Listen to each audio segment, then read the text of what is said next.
Estúdio CBN.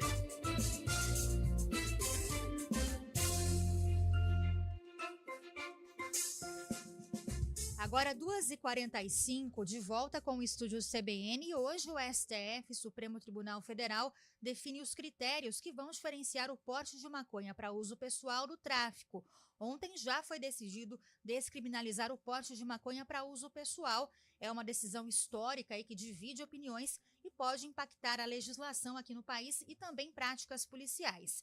Hoje continua essa discussão e deve acontecer aí a definição sobre a quantidade de drogas que vai diferenciar o usuário de traficante.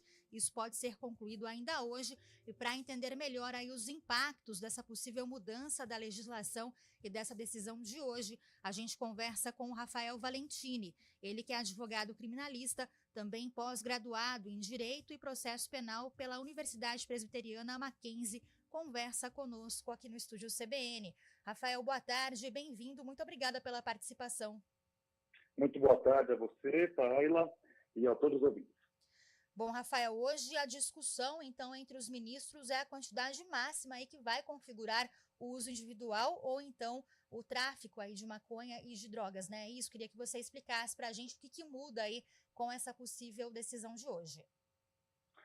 Essa decisão que vai ser tomada agora para fixar um parâmetro com relação à quantidade de droga, e droga que leia-se a maconha, tá? O que o Supremo Tribunal Federal está julgou ontem com relação à descriminalização do porte da maconha para consumo próprio, e agora está julgando a abrangência, o alcance desse julgamento. Há várias decisões, são 11 ministros votando, a gente tem várias correntes. Por enquanto, tem prevalecido as correntes de um parâmetro ali de 25 gramas a 60 gramas. O que significa esse parâmetro que vai ser fixado e muito provavelmente vai ficar nesse limite aqui de até 25 gramas ou 60 gramas? Vai significar a presunção que a lei vai criar, a lei não, melhor dizendo, o Supremo Tribunal Federal vai dar uma interpretação para a lei com relação à presunção do usuário. Então, não quer dizer que o agente que estiver portando maconha com quantidade inferior a esse parâmetro que vai ser fixado expressamente pelo Supremo Tribunal Federal, ele é presumido de maneira absoluta e sem nenhuma possibilidade de prova ao contrário, como usuário.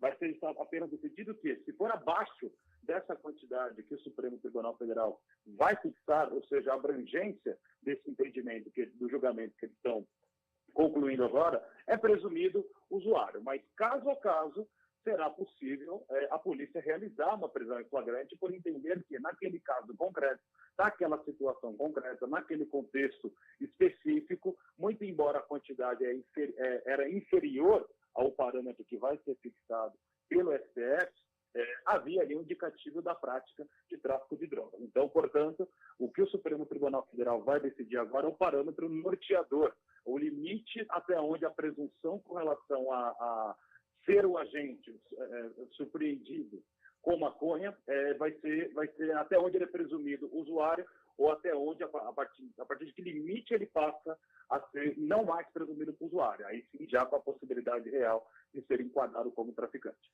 Doutor Rafael, seria mais ou menos, claro que nós estamos falando de uma substância entorpecente proibida, só que eu vou falar de uma outra substância proibida, e há pouco tempo a proibição foi mantida, que é o cigarro eletrônico. Se alguém estiver fumando um cigarro eletrônico na rua, não vai ser preso por causa disso.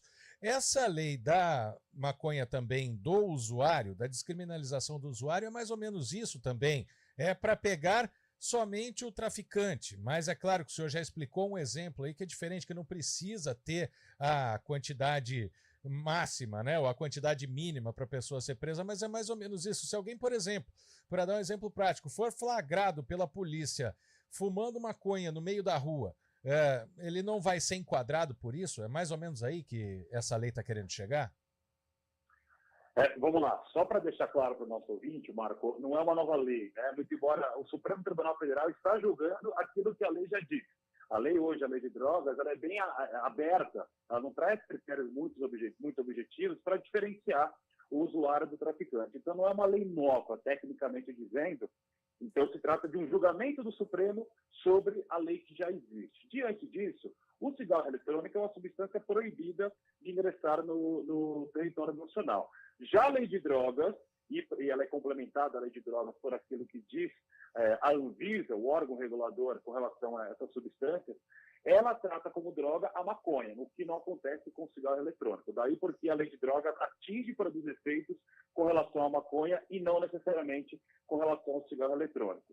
Estou dizendo tudo isso para dizer que uma coisa é o sujeito estar usando uma substância proibida de entrar no território nacional, no caso do cigarro eletrônico. Outra coisa é o sujeito estar consumindo no espaço público uma substância que a lei de drogas diz ser droga, no caso aqui a maconha. Acontece que agora que o Supremo Tribunal criou, não de maneira absoluta, porque tem, como eu disse, é uma presunção relativa e tem exceções, mas não de maneira absoluta, disse que, em caráter geral, o porte de maconha para consumo próprio, o sujeito está fumando um cigarro de maconha no espaço público, por exemplo, ele deixa de ser crime, ele passa a ser um ato ilícito do ponto de vista administrativo ou alguma de outra natureza, como civil.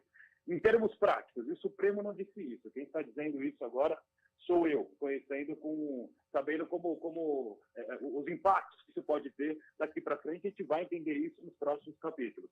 Quando se tratar, uma vez que se entende que passa a ser um ato apenas, aspas, um ilícito administrativo, é possível, por exemplo, uma guarda municipal impor uma multa ao sujeito que está consumindo maconha na via pública, por exemplo. Agora, não é mais permitido, em princípio, a polícia realizar uma prisão em flagrante em razão da lei de drogas. Isso não é mais permitido, a não ser que a polícia, naquela situação concreta, consiga verificar que ali, excepcionalmente, temos um contexto que fica muito claro que há um tráfico de drogas. Esse julgamento do STF agora, inclusive, traz parâmetros mais objetivos para auxiliar as autoridades a identificar. Perdemos contato com o doutor? Perdemos o contato, vamos refazer então a ligação com o doutor que explica para a gente essa discussão hoje, né, doutor Rafael Valentini, que é advogado criminalista, explicando o que está sendo discutido hoje. Já temos o contato novamente, então, doutor, boa tarde novamente, pode prosseguir. Acho que ele não está nos ouvindo. A gente está retomando, então, o contato com o Rafael Valentini, advogado criminalista, que fala conosco sobre essa discussão que gera aí muito debate, né, Guarizo? Divide opiniões, mas é importante aí a gente também explicar para o nosso ouvinte que descriminalizar a maconha é diferente da legalização. Exato. Né? Muita gente confunde aí esses dois termos, é isso que o doutor explicava para a gente. É a próxima pergunta que eu quero fazer para ele, Sim. Porque quem fuma maconha, que é usuário e tal, vai comprar de alguém. E esse alguém continua sendo o traficante, Ilegal, né? Exato, independente do porte, aí ser considerado crime ou não, né? Então a gente quer saber aí o que pode acontecer com essas pessoas. Aí tem a questão da atividade suspeita e tem muito comentário aqui também, viu, Tayla? Nossos ouvintes estão participando aqui. O Edson, por exemplo, acha que vai incentivar as pessoas a quererem experimentar a droga. Precisa definir para local público. O Paulo de Hortolândia, a opinião dele. O nosso ouvinte aqui, ele faz, final 17:20, ele faz uma crítica ao STF. Já o Tiago acha que não vai mudar nada, vai continuar prendendo pessoas de baixa renda, da cor negra, é o que ele diz aqui. Vamos retomar o contato com o Dr. Rafael, então, Tayla? Vamos lá, doutor Rafael, nos ouve novamente? Boa tarde. Estou ouvindo perfeitamente. Boa tarde. Peço desculpas aqui pela falha técnica. Até onde me ouviram, para não ser repetitivo? Bom, doutor, na verdade, a gente gostaria que o senhor retomasse a explicação, algo até que está dividindo opiniões dos ouvintes, né, para a gente diferenciar essa questão da descriminalização com a legalização da maconha, que são coisas diferentes, né, doutor? Queria que o senhor explicasse isso. A legalização é tudo aquilo que não é ilegal, é legal. Então, para dar um exemplo, você dirigir um veículo, se eleger um veículo automotor que estiver legalmente habilitado, é algo legalizado. Não há nenhuma norma proibindo, dizendo que é ilegal fazer tal conduta.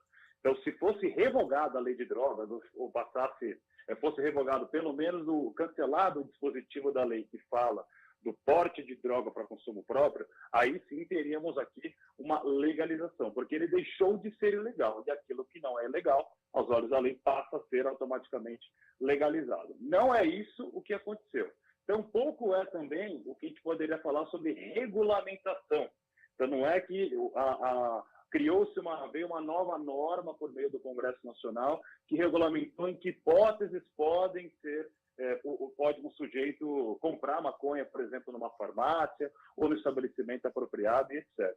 O que aconteceu foi a descriminalização, em regra, de um contexto relacionado ao consumo de droga. Então, e é isso que o Supremo Tribunal Federal vai agora julgar. Então, basicamente o Supremo está dizendo que, olha, se o sujeito tiver exportando maconha até uma certa quantidade, a princípio essa certa quantidade vai ser de até 60 gramas, e repito, vai ser isso que o STF vai decidir nos próximos dias.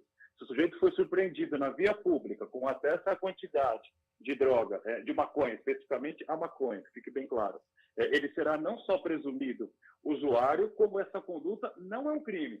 Pode ser um outro ilícito, por exemplo, um ilícito administrativo. Daí porque a gente pode imaginar, por exemplo, as autoridades municipais, estaduais, criarem normas, por exemplo, para dizer, olha, a pessoa que estiver usando maconha na via pública, ela não está cometendo um crime, mas é um ilícito administrativo, daí porque ela pode ser sujeito a uma multa, por exemplo. Então, a gente tirou o rótulo de criminoso com relação à conduta de portar maconha para consumo próprio, mas isso não significa que, de nenhum modo, essa conduta ela foi liberada de maneira geral. Por exemplo, a gente tem restrição com relação a fumar cigarro em estabelecimento fechado. Se fumar um cigarro no estabelecimento fechado, isso não é uma conduta criminosa, mas é uma conduta ilícita, do outro ponto de vista, do ponto de vista administrativo.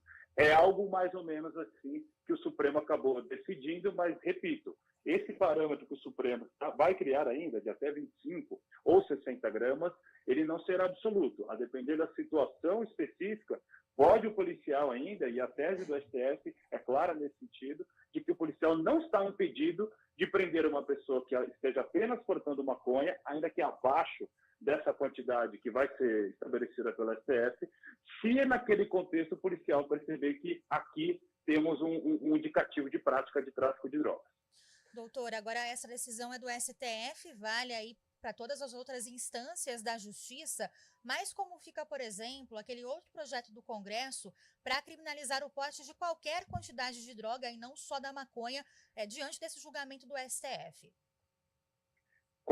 A partir da publicação dessa decisão do STF, passa a valer de maneira geral para todo o país, para todas as instâncias, as pessoas que já foram condenadas por porte de maconha para consumo próprio, nos critérios dentro da abrangência do que o STF está fixando agora, terão até suas penas anuladas, não em caráter automático. Tudo isso depende de pedidos a serem formulados, tem todo um rito a ser seguido, mas, enfim, essa decisão do STF passará a produzir efeitos automaticamente após a publicação da decisão colegiada, que é o acórdão. Agora, se sobrevier e vier a ser aprovada esse projeto de emenda constitucional e for inserido ali como na Constituição, que a lei considerará crime o porte de droga, ainda que para consumo próprio, independentemente da natureza da droga, essa decisão do STF, uma vez publicada essa emenda constitucional, perderá efeito. A gente vai ter aí uma lei nova, que não é só uma lei, é a mais forte das leis, uma emenda constitucional, ou seja, uma alteração na lei mais importante do país. Essa decisão do STF perderá efeito. Daí porque a gente vê aí essa queda de braço entre os poderes e uma reação que já existia, mas agora aparentemente está até mais organizada e mais presente, de se organizarem aí os parlamentares, ou uma parte da ala parlamentar, para poder responder a essa decisão do Supremo Tribunal Federal, que na prática praticamente anularia essa decisão do STF dessa semana. Doutor Rafael, deixa eu falar das consequências agora, né? Hoje, quem é preso portando um cigarro de maconha, muitas vezes vai preso junto com o traficante, né? Tem, às vezes, o termo circunstanciado, tem audiência de custódia, mas crimes que, entre aspas, se equivaliam, né? Agora, tem essa diferença também, pode até dar um refresco, entre aspas, também para o sistema prisional, né? Como eu disse, se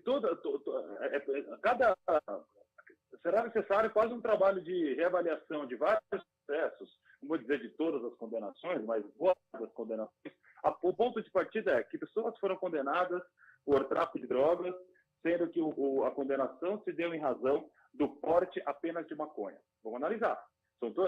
Esses casos todos merecem ser revisitados. Talvez os mais excepcionais, como uma apreensão de 1 tonelada de maconha do sujeito que dirigia um caminhão, fazendo um trajeto entre estados. Aqui tem uma situação bem clara, a princípio, de que realmente se tratava de um tráfico de drogas. Agora, nas circunstâncias mais usuais, mais próximas daquilo que o Supremo Tribunal está definindo agora como julgamento, ou seja, até 60 gramas, ainda que um pouco mais, porque também, se for além disso, não quer dizer que já é presumido de maneira absoluta o tráfico de drogas, essas condenações todas podem ser revisitadas, especialmente as que estiverem dentro da abrangência, ou principalmente abaixo desse limite que o STF vai fixar de 25 a 60 gramas a princípio. Muito bem, ministros devem debater então hoje essa quantidade máxima aí para configurar o uso individual de maconha. A gente segue acompanhando essa discussão. Agradeço ao advogado Rafael Valentini, advogado criminalista, também pós-graduado em Direito e Processo Penal. Doutor, muito obrigada pela participação. Ótima tarde para você. Agradeço a vocês pelo espaço. Uma ótima tarde. Obrigado. Agora 3 horas, 1 minuto, intervalo.